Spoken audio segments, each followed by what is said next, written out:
और इस वक्त दुनिया की सबसे बड़ी खबर पर हम लगातार बने हुए हैं। आतंकी संगठन अलकायदा का सरगना अल जवाहिरी मारा गया। रविवार सुबह 6:18 पर अमेरिका ने ड्रोन हमले में अल जवाहिरी को मार गिराया। ये काबुल के समय के हिसाब से है। रविवार सुबह 6:18 अल जवाहिरी के मारे जाने के 2 दिन बाद अमेरिका ने इसकी पुष्टि की। अमेरिकी राष्ट्रपति जो बाइडेन सामने आए मीडिया के और इस बात की पुष्टि की कि मारा गया अल जवाहिरी अमेरिकी ड्रोन अटैक में। वो तस्वीर आपको दिखा रहे हैं। सबसे पहले एबीपी न्यूज ने आपको इस खबर की जानकारी दी। आपके अपने चैनल ने आपको आगे रखते हुए इन तस्वीरों को दिखाया किस तरह अमेरिकी ड्रोन अटैक में अल जवाहिरी को मार गिराया गया, जो काबुल में एक बिल्डिंग में छिपा हुआ था और उस बिल्डिंग का कनेक्शन भी जुड़ा है हक्कानी नेटवर्क से।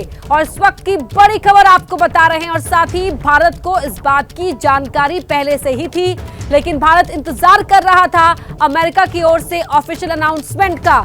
ये इस वक्त की सबसे महत्वपूर्ण खबर आपको बता रहे हैं। अमेरिका के खिलाफ, हिंदुस्तान के खिलाफ जहर उगलने वाला अल जवाहिरी खूंखार आतंकी मारा गया। सबसे पहले एबीपी न्यूज ने आपको ये खबर दिखाई, ये तस्वीरें दिखाई जिस घर में अल जवाहिरी छुपा हुआ था और ड्रोन अटैक के बाद किस तरह से उस घर की बालकनी को नुकसान पहुंचा है। जिस हिस्से में नजर आया था अल जवाहिरी और सीधा उस पर अटैक किया गया बिना कोई और कोलैटरल डैमेज के, किसी और को कोई नुकसान ना पहुंचे, इस बात का खास ख्याल रखते हुए इस ऑपरेशन को अंजाम दिया गया। इस मैप के जरिए भी आप देख रहे हैं कैसे ये ड्रोन अटैक हुआ और वो घर आपको उन तस्वीरों में नजर आ रहा है जिस घर में छिपा हुआ था अल जवाहिरी। इस वक्त की बड़ी खबर आपको बता रहे हैं, अलकायदा का चीफ अल जवाहिरी मारा गया।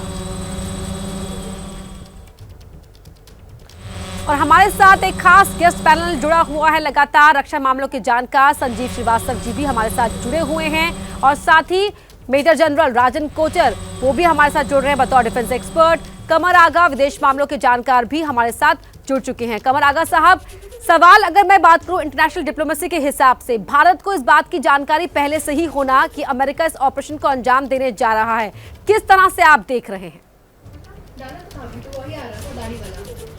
देखिए, ये हमारे भारत के साथ जो संबंध है अमेरिका के बहुत घनिष्ठ हैं, ख़ासतौर से इंटेलिजेंस शेयरिंग या इस तरह की चीज़ें। और भारत को स्वयं बहुत सी चीज़ों का अफ़गानिस्तान और उस पूरे क्षेत्र में जो इन्फॉर्मेशन है वो रहती है।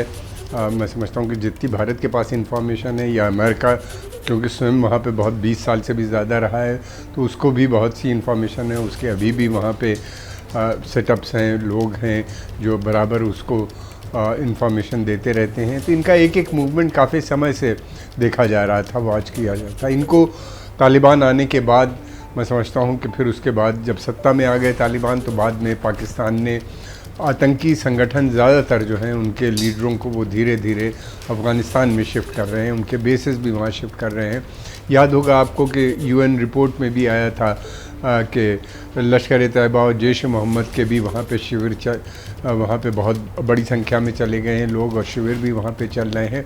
इसी तरह सेंट्रल एशियन रिपब्लिक के भी शेयर। और ये अल जवाहिरी तो बहुत ही ख़ास आदमी थे, पाकिस्तान का बहुत इम्पोर्टेंट स्ट्रेटजी का सेट था। इनको जब से पाकिस्तान ही ने इनको वहाँ का हेड बनवाया था अलकायदा का, और इसी कारणवश तालिबान के कारणवश अलकायदा के अंदर स्प्लिट भी हुई, क्योंकि जो बगदादी और दूसरा यंगर मिलिटेंट ग्रुप जो था, कमांडर्स जो थे, वो चाहते थे स्वयं अलकायदा के हेड बनना। जब वो नहीं, जवाहिरी जो कि बहुत सीनियर थे, आइडियोलॉग थे, कभी किसी ऑपरेशन में नहीं रहे, तो उनके बनने पे ये स्प्लिट हुई अलकायदा की।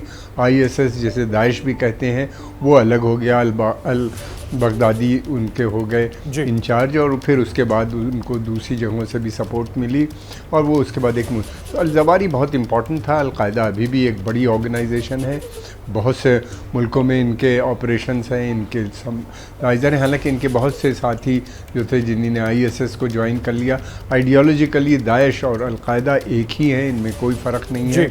ये सब जो लोग हैं ये बेसिकली जो हैं वहाबी सल्फ़ी सेक्ट से जुड़े हुए हैं और इनका पास काफ़ी पैसा भी है और इनको काफ़ी फंडिंग पाकिस्तान से और फिर उसके अलावा कुछ बड़े बिजनेसमैन हैं सऊदी अरेबिया और गल्फ़ खाड़ी के देश के, जो इनको फंडिंग भी मुहैया कराते रहते हैं। और दूसरी बात ये है कि gun running, drug trade, narcotics, इन सब में भी ये लोग जी आका साहब, कमर जरूर तोड़ दी है अमेरिका ने अलकायदा की, लेकिन खतरा कम नहीं हुआ है। खतरा उतना ही बरकरार रहेगा और उसके लिए सबको उसी तरीके से तैयार रहना होगा जैसे पहले थे। मेजर जनरल राजन कोचर साहब भी हमारे साथ जुड़े हुए हैं। कोचर साहब, मैं आपका रुक कर रहा हूं, मैं समझना चाहूंगा जिस तरीके से अमेरिका ने अल जवाहिरी को ढेर कर दिया अफगानिस्तान के अंदर, भारत के लिहाज से अगर हम इस खबर की इंपॉर्टेंस को समझने की कोशिश करें, क्योंकि लगातार भारत के लिए थ्रेट अलकायदा भी बना हुआ था। कई मौकों पर हमने देखा अल जवाहिरी की तरफ से स्टेटमेंट्स भी जारी किए गए भारत के मुद्दों को लेकर, तो उस लिहाज से भी एक बड़ा थ्रेट हमारे लिए था। बिल्कुल, ये बहुत ही सिग्निफिकेंट डेवलपमेंट है और खास तौर पे भारत के लिए, क्योंकि अफगानिस्तान में जो तालिबान के आने के बाद सिचुएशन बन रही है वो इंडिया के फेवर में नहीं जा रही। और दूसरा एक चीज और मैं इंपॉर्टेंट आपको बताना चाहूंगा कि इसमें दो पॉसिबिलिटीज हैं। ये जो स्ट्राइक हुआ है, पहली ये पॉसिबिलिटी है कि टैसिट अप्रूवल तालिबान का लिया गया और तालिबान की हेल्प से ये स्ट्राइक हुआ। दूसरी पॉसिबिलिटी है कि पाकिस्तान ने इसमें यूनाइटेड स्टेट्स की मदद करी। मैं आपको ये बताना चाहूंगा कि पाकिस्तान आज FATF की ग्रे लिस्ट में है और वो तकरीबन उसके नेक्स्ट मीटिंग में जो रिपोर्ट्स आ रही हैं कि एक पॉसिबिलिटी है कि उसको ग्रे लिस्ट से बाहर निकाला जा सकता है। और ये पॉसिबिलिटी देखते हुए मैं इसको रूल आउट नहीं करूंगा कि पाकिस्तान से ही ड्रोन लॉन्च किया गया, बिकॉज अगर आप एक ड्रोन का रेडियस ऑफ एक्शन देखेंगे तो ये एक आपको क्लियर इंडिकेशन दे रहा है कि ये पाकिस्तान की तरफ से लॉन्च हुआ हो सकता है। और जो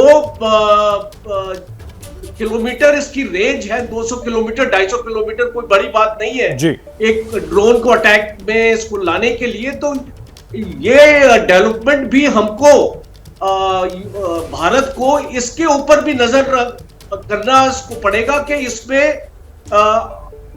अगर USA ने पाकिस्तान की हेल्प ली है तो क्या ये FATF से बाहर आ जाएगा।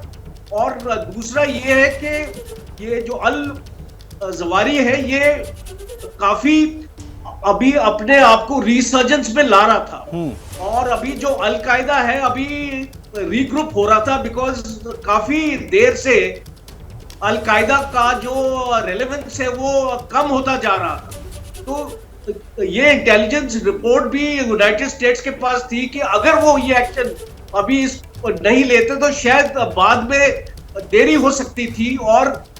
और एक और इम्पोर्टेंट एस्पेक्ट आपको मैं आपके व्यूअर्स को बताना चाहता हूं कि यूनाइटेड स्टेट्स अभी भी रेलेवेंट है अफगानिस्तान में और हमको इस चीज को भूलना नहीं चाहिए, क्योंकि यूनाइटेड स्टेट्स बिल्कुल सर, इस ऑपरेशन के बाद बिल्कुल साफ हो गया है कि यूनाइटेड स्टेट्स की रेलेवेंस वहां पर क्या है अफगानिस्तान में और क्यों यूनाइटेड स्टेट्स के लिए अफगानिस्तान इतना रेलेवेंट है। ये इस ऑपरेशन के जरिए अमेरिका ने एक बार फिर दिखा दिया है और जता दिया है। आशीष, मैं आपको भी ला रहा हूं चर्चा में, जिस बात का जिक्र कर रहे थे राजन कोचर साहब, FATF का और पाकिस्तान के ऊपर जो दबाव है, जिन चीजों से उसको निकलना है, ऐसे में लग तो यही रहा है कि अमेरिका ने एक तरीके से बाह मरोड़ कर पाकिस्तान को अपने तरफ किया और कहा कि ये काम करना है क्योंकि वो अमेरिका का दुश्मन है और एक तरीके से पूरी दुनिया का दुश्मन है जिस तरह का आतंकवादी वो था।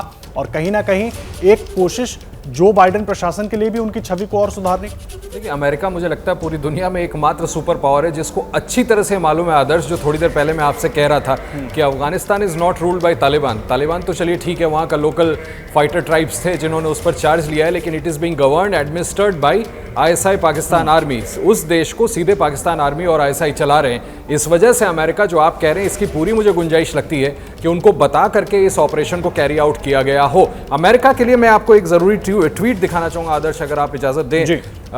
बिन लादेन को बराक ओबामा के प्रशासन के दौरान, एडमिनिस्ट्रेशन के दौरान मारा गया था। वो बड़ी कार्रवाई प्रेसिडेंट ओबामा के क्रेडिट है। उनका एक ट्वीट आया है, मैं पहले पढ़ के सुना देता हूं। उन्होंने कहा है कि it's a tribute to president Biden's leadership, to the members of the intelligence community who have been working for decades for the moment, and to the counter-terrorism professionals who were able to track down al-Zawahiri out without a single civilian casualty. Second tweet है, tonight's news is also proof that it's possible to root out terrorism without being at war in Afghanistan. मतलब reassure करने की कोशिश की है अफगानिस्तान के लोगों को that we are not at war with you, लोगों में रोष ना हो, and I hope it provides a small measure of peace to the 9/11 families and everyone else who has suffered at the hands of al Qaeda. ये tweet है, एक बार मैं आपको स्क्रीन पे दिखा देता हूं, और इसके बड़े मायने आदर्श इस वजह से मैं दर्शकों को दिखा रहा हूं क्योंकि बराक ओबामा ही राष्ट्रपति थे जब ओसामा बिन लादेन को मारा गया था, और उसके बाद बाइडेन एडमिनिस्ट्रेशन में supported by Barack Obama support करते हैं दिस एडमिनिस्ट्रेशन को, तो उनके सपोर्ट वाली एडमिनिस्ट्रेशन इसको कैरी आउट करती है, अयमान अल जवाहिरी को मारती है। ये बहुत बड़ी बात है कि उसका श्रेय वो प्रेसिडेंट बाइडेन को दे रहे हैं। क्या मजबूरी है मेरी, बताइए। मैं अभी आपको बताती हूँ कि मैंने ओए होए होए होए होए, नमकीन के चटकारे लेते हुए टकटकी मार के डिबेट शो को पॉज रिपीट कर कर के देख रहे हैं जोगिंदर जी। इनकी तरह आप भी देखें अपनी फेवरेट डिबेट्स को रिपीट कर, और डाउनलोड कीजिए एबीपी लाइव ऐप अपने स्मार्ट टीवी पर।